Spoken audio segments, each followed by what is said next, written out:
সম্পর্ক মানেই শুধু প্রেম নয়, কখনো কখনো স্থায়ী অনুগত্য এবং আরাম খুঁজে পাওয়া যায় এমন জায়গা যেখানে নাটক বা আবেগের চাপ কম।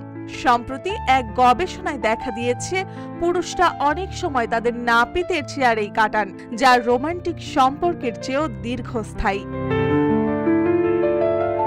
গবেষণায় দেখা গেছে গড়ে একজন পুরুষ প্রায় 7 বছর ধরে একই নাপিতের সঙ্গে সময় কাটান, যেখানে রোমান্টিক সম্পর্কের গড় স্থায়িত্ব 3 বছরের কম।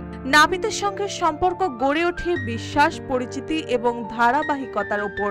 এখানে নাটক বা আবেগীয় জটিলতা নেই, বরং রয়েছে আরাম, স্বাচ্ছন্দ্য এবং পূর্ণ আস্থা। নাপিত প্রায় পুরুষের দৈনন্দিন পছন্দ, ফেডের ধরন ও ব্যক্তিগত রুচি সবচেয়ে ভালোভাবে জানে।